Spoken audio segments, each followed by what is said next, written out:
Hello everyone. In this section, we will talk about the formulas of the percents. A formula is an equation that contains two or more variables. Our first objective of this section is to solve a formula for one of its variables. The idea is to treat the variable for which you are going to solve as if it were the only variable in the equation, and think of all other variables as if they were just numbers. For example, let's solve A equals LW formula for L. So to solve for L, you will treat only L as the variable, and A and W, they are just numbers. So remember, if you write two letters together without a mathematical operator in the middle, that actually means multiplication between those two letters. So here LW actually means L times W, and opposite of times W is divided by W on both sides. So we are going to divide by W on both sides of this equation to leave L by itself on the right hand side. And the other side is A over W, which is the final answer of this question. Let's see another example. Y equals mx plus b. So here, you're asked to solve for x. You will need to get rid of plus b and times m along with x. So in order to get rid of plus b, you have to apply the addition property by subtracting b on both sides. In order to get rid of m times m, you need to apply the multiplication property divided by m on both sides. So whenever you have to apply both addition property and multiplication property, usually it's the rule of thumb, you're going to apply the addition property first. So here it's a good idea to subtract b on both sides first, which is addition property, right?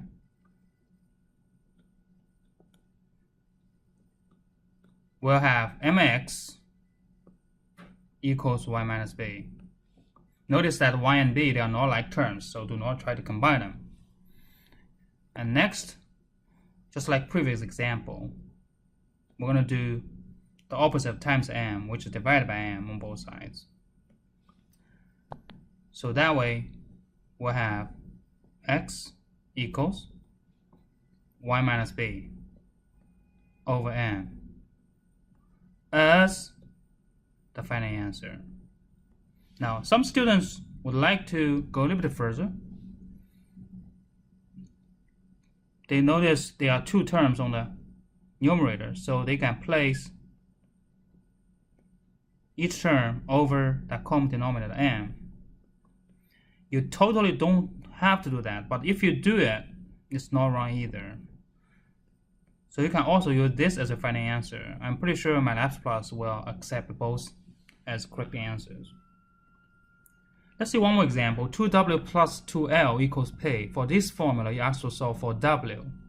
So again, let's apply the addition property first to get rid of plus 2l.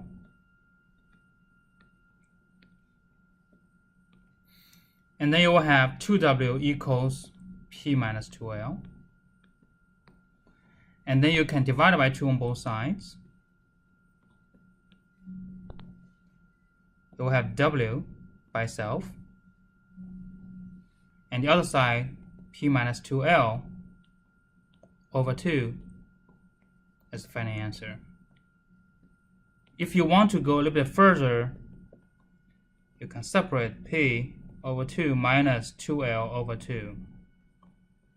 Notice for the second term, you have 2 as common factor, both on top and the bottom. So you can cancel that common factor 2.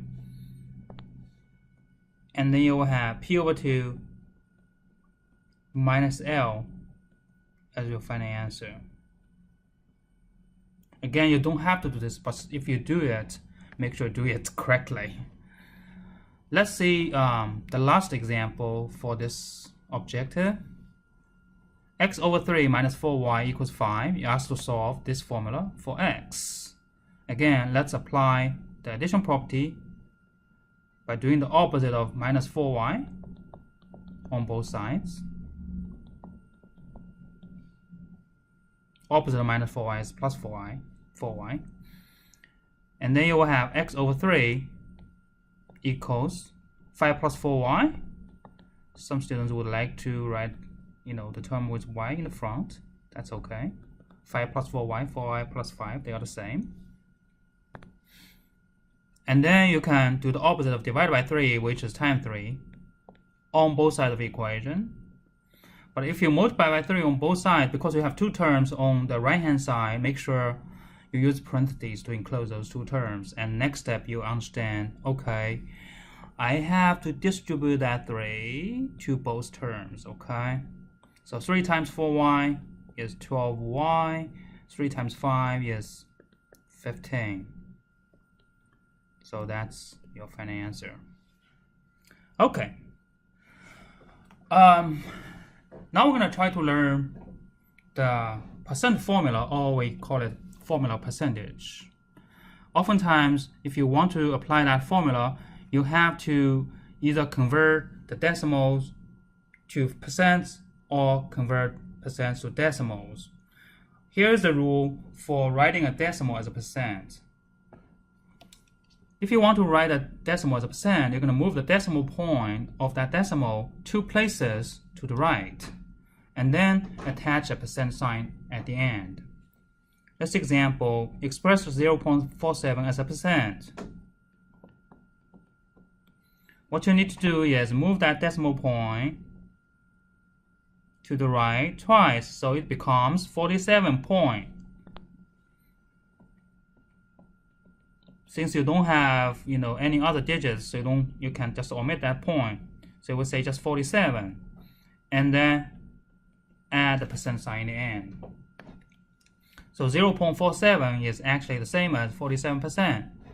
So you rewrite that percent as percent. Now, for this question, 1.25 is exactly the same, process. All you need to do is just move that decimal point 2 places to the right, and it becomes 125 point. But you can omit that decimal point again, because there's no other digits after that. And then add the percent in the end. So 1.25 is the same as 125%. Writing percents as decimals is kind of the opposite process of writing decimal as a percent. So instead of move decimal point, 2 places to the right, this time you have to move the decimal point 2 places to the left in order to write percent as decimals. For example, if you have 63%, you don't have decimal point there, but you can imagine there's a decimal point immediately to the right of the last digit of your whole number, which is 3, okay? So 63% is same as 63 point percent, and then you can move that decimal point to the left twice. If you move one time, it's 6.3. You move another time, that's 0.63. So the answer becomes 0.63 as decimal. You can add a 0 if you want to before the decimal point. Here example, express 150 as a decimal.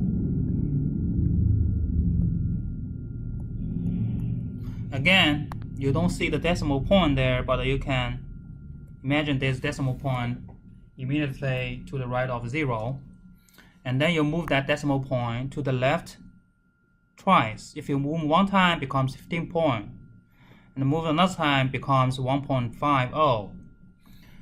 So this is equal to 1.50. But understand that 0 after decimal point in the end is redundant. So you can write this simply as 1.5 as your final answer, okay? Alright, So now we are ready to learn the percentage formula. It is A equal to P times B. It means A is P% of B. So the statement A is P% of B simply can be translated as that equation A equals P times B. In this formula, usually we say B is the base number, or the total, or the whole, and P is the percent, oftentimes written as a decimal. And A is the part, or the number compared to B. Okay, A is part of whole. So now let's try to use this percentage formula to figure out anything related to percent. And if you look at that formula, you have three letters, three things, okay? So oftentimes you will be given two, and you ask to figure out what's the third, letter in this equation. So let's see some examples. 8 is what percent of 12? You always begin with that percentage formula. It's really good idea, okay? In the test, you will have some percent questions. So always write down that formula first before you do anything else. That can earn you some partial credit already, okay? Even if you miss all the rest of the questions, you still receive a lot of partial credit just by writing out the formula of percentage, because it's that important, okay? And then once you write out that formula, because you realize this is percent problem, okay? And then in the question, you just recognize those numbers are for which letter. So for this question, you're asked to find out 8 is what percent of 12. So you should know 8 is the value for what? A. And 12 is definitely the value for B. So basically, for this question, you are given A and B. Using that percentage formula, you try to figure out what's P by solving that equation. Okay, this is kind of application of solving equation. So let's just plug in the numbers you have already figured out. So we'll say 8 equals P times what? 12. Now, in order to solve for P, which is the thing you're looking for, so you can divide by 12 to leave P by itself on both sides. And you figure out, P by itself is equal to 8 over 12. I believe that's not a whole number, but if you use a calculator, 8 over 12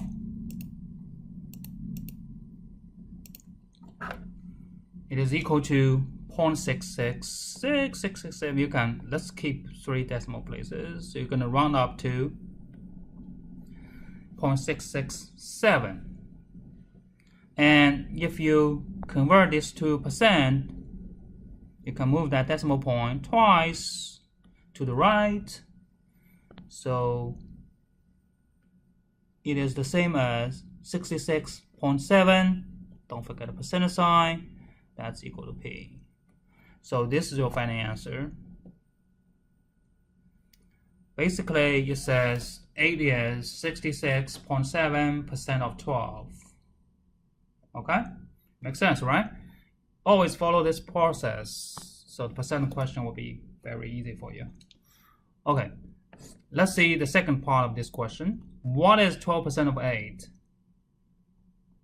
Again, let's begin with that formula of percentage. Okay, now let's recognize, given numbers are for which letter. Definitely 12% is for P. And 8 is that base number because it's 12% of B. 8, okay? So 8 is value for B. And then let's just plug in. Definitely here you're asked to figure out what's A because P and B are given. So you will say that's 12% times 8. Remember 12%, you can write that as decimal. So you move that decimal point to the right 2 places. It becomes 0.12. And then times A. So the final answer will be 9.6. So 9.6 is 12% of 8. I think I make a mistake. let me erase that. It's actually 0.96. We have two decimal places. Anyway, let's see the third part. Finding the amount. 5 is 25% of what number? Again, let's write out that percentage formula first. And recognize 5 is the value of what? A. 25 is the value for P. And you are looking for that base number B. Okay? So let's plug in. 5 is equal to 25% of B. B is the things you're looking for, And remember, 25%, you can convert that to decimal, 0.25. And then you can divide by 0.25 on both sides to leave B by itself. And you solve the B is equal to, oh, come on. Okay, B equals 20. Final answer. Isn't it easy? Okay. This is anything related to percent problem. You can always begin with that percentage formula. A equals P times B. Remember, B is the base, P is the percent, A is the part, or the number compared to B. Okay. All right. Sometimes we even use that formula, percentage formula, to figure out percent of increase and decrease, or we call it percent of change. Percents are used for in real life comparing changes, such as increase or decrease in sales, population, prices, and production. If a quantity changes, its percent increase or decrease can be determined by asking the following question. The change is what percent of the original amount? And here, original amount is the base B, and percent is P, the change is A. So you're having A equals P times B, whether you're dealing with increase or decrease. No matter what, A is just a change. Okay? You figure out what's the change, what's the difference between the original amount and the current amount. That's the change. That's the value for A. Okay? And B is always original amount, and P is percent of change. But you're still using mathematically the same formula. Okay? But if you're dealing with change, you should know A is the amount of change. Let's see example. A television regularly sells $940. The sale price is $611. Find the percent decrease in the television's price. Okay, so let's begin with that formula, percentage formula. And here you have to realize B is equal to 940, right? The original price, always original amount. And A, because you are given original price and sale price, so you know the difference between those two prices. So you're gonna figure out the difference or the change. I believe it's 329. So that's value for A. Now you know the value for A, you know the value for B. Let's plug in. And what are you looking for? Percent of increase, decrease, P. So let's plug in. So you will say 329 equals P times 940. To solve for P, let's divide by, oh come on, give me the color. Give me the red. Okay. I have to back. But anyway, so if you do that, P is equal to what? Using the calculator, you don't have to do that in your head, okay? 329 divided by 940 equals 0.35. And then you can write that decimal as the percent by moving that decimal point twice to the right. So that's 35% equals P. The final answer is 35%. So you can see the percent of decrease in the television price is 35% from original price $940 to the sale price $611. Let's see the last question. Certainly is usually the most difficult one. Suppose you pay $1,200 in taxes. During year 1, tax decreased by 20%. During year 2, tax increased by 20%. What do you pay in taxes for year 2? Some students say, why is most difficult? Similarly, okay, you decrease by 20%, and then you increase by 20%. Go back to the original price. Easy, solved, 1,200%. Is that the case? Unfortunately, no. Because when you say decrease by 20%, you say 20% of what? 20% of original price, or 20% of original taxes. And, you know, for the year 2, it's 20% of year 1.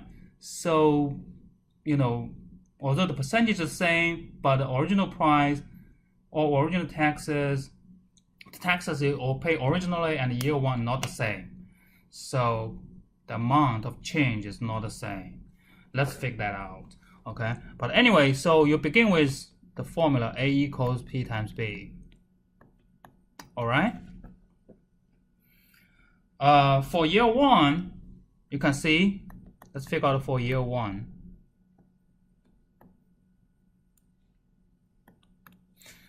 B is equal to 1,200. And that percent of change, P, or percent of decrease, is equal to 20%. So you can use this formula, plug in. So it will say A is equal to 1,200 times 20%, which is equal to 1,200 times 0.2, right? And you multiply that, you will get $240. Is that $240 the tax you'll pay for year 1? No, that is just the amount of decrease from original taxes you pay, okay? So for the year 1, it will be $240 less than $12,000 or $1,200. So the amount you'll pay, the tax you pay for year 1 will be equal to 1,200 minus 240 equals $960. So that's the amount you'll pay for year 1. Now for year 2, the tax increased by 20%. From what? From that year 1 tax, $960, okay? Not from that original tax, $1,200 anymore. Okay, be careful of that. So for year 2, you should know B now becomes 960. And the P still is 20%, but this time it's the increase. And you can use this to figure out what's the amount of increase by multiplying the P and B. Sorry, I suppose to write P first, right? But doesn't matter. So that be equal to 960 times 0.2, which is equal to, I need a little bit of help, $192. Again, that is not the amount you pay for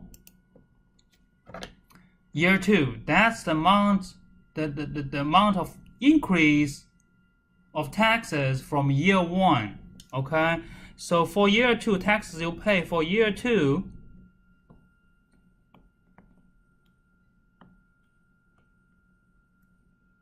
will be what?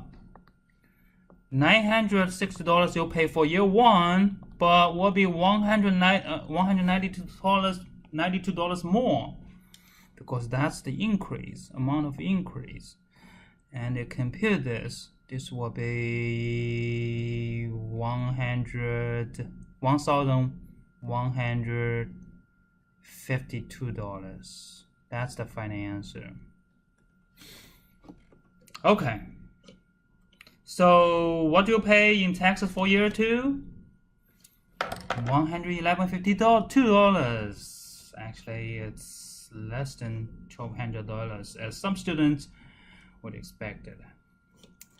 Anyway, so I think that this example concludes our lecture for 2.4.